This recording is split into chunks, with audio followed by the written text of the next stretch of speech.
फुख्रियाव गबना बिफा फिसाज्ला सानैनि जिउ खहा। क'क्राझार जिल्ला मागुरमारि ओनसोलनि सिङाव थानाय सेसाफानि गामिनि थागिबि राजाराम नार्जारी आरो बिनिनो फिसाज्ला खोरोमजित नार्जारीया दिनै सानजौफु समाव न'नि खाथियावनो थानाय फुख्रियाव गबना अबथिरायै जिउ गोमायो। मिथिनाय बायदिब्ला राजाराम नार्जारीया सेसाफानि गामिनि बारग' गामिगोरामोन आरो फिसाज्ला खोरोमजित नार्जारीया LKG 1 आव मागुरमारिनि आलारि सोरां एकाडेमियाव फरायगासिनो दंमोन। मोनबायमोन नामा? मोनबायमोन। बे औवा हानफैनायावनो दोनलायनाय। होमबालाय बे एरियायाव नागिरबाय।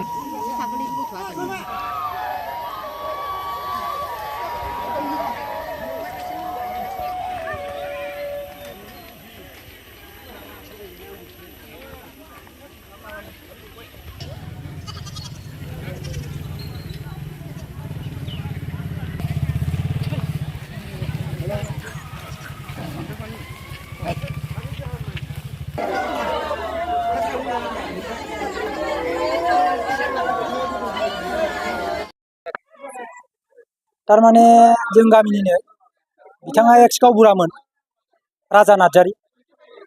बिसिनि न'खराव बिसिनि न' खाथियावनो मोनसे फुख्रि दं, बेसेबांबा गोथौ न' खाथियाव। गावसिनि बिदा फंबाय बाहाय बाहागिनि फुख्रि होननानै जों मिथियो। खिन्थु बिथांखौ न'नि मानसिया दहाय खिथादों, माने ना साहैदोंमोन फिसा फिसा, ओमफ्राय फुख्रियाव गलिलांदों होननानै खोनादों जाहैबाय। ओमफ्राय न'नि मानसिया थांना नागिरगासिनो दं। आं न'आवसो ओंखाम जागासिनो दंमोन। उनाव खबर मोननानै आंबो नायफैदों। खोथाया जाथायाथ' नंमारगौ। ओमफ्राय फैनानै नायबाय, गामिनि मानसिफ्रा नागिरगासिनो दं। बिनि उनावहाय सिङाव मानसिफ्रा फुख्रियाव गोदोनायनि खोथा, दै मोनलोंनाय मा मोनलोंनायजों मानसिफ्रा सिङाव गोदोलांबायमोन। खिन्थु नैबे सेंग्राफ्रा, गामिनि सेंग्राफ्रानो नागिरनानै बोखांनो मोन्दों आरोखि। फार्स्टआव बिफाखौ मोनग्रोबाय, बिनि उनावहाय सेकेन्ड बाराव नै फिसालाखौ मोनबाय। बेखौथ' जोंबो बुंनो हाला, जे जायगायाव जोंबो नुवाखै।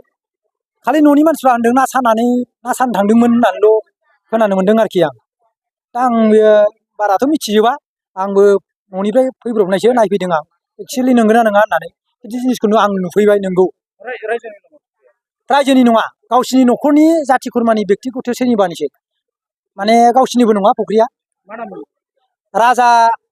राजाराम नार्जारी, बे जायनाखि बिथाङा दा दैयाव गब'दों। ओमफ्राय बिनिनो फिसालानि नामा खोरोमदाव ना मा होनदों, खोरोमसार नामा। आंबो मोजां मथन मिथिया, बे गथ'नि नामखौ दिनैसो आं मिथिदों। खिन्थु बिफाया एक्स गावबुरामोन। दा मा खालामनो, भाग्यखौनो जों बेखौनो होननानै साननानै लानांगौ जाहैबाय। न'खराव दा बिसोरा बिसि दङ, ओमफ्राय फिसालाबो दंबावो। फिसालाया सासे दंमोन, फिसालाया सासेल'सै। बे सासेयाथ' उन्दैसिना गोमाबाय, दा देरसिना दं आरो। दा निखावरि न'खर, मा खालामनो। दा जाथाया हनै गावनि दसावनो गाव फुख्रियाव थांनायाव माबा मोनसे जानानै गब'नानै थैनायखौ जोंबोथ' नुवाखै। न'खरावथ' न'आव मानसि दंमोन जाहैबाय, आरो एसे गोजान जायो फुख्रियाबो। जाथाय जानाय जायगायाबो एसे गोजान जायो।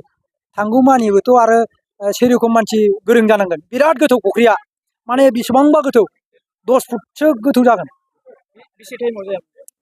टाइमखौथ' बुंनो हाला खयथायाव जादों जों, खिन्थु बावाखै मोननाया, आधा घन्टासोल' जादों गोथैखौ मोननाया।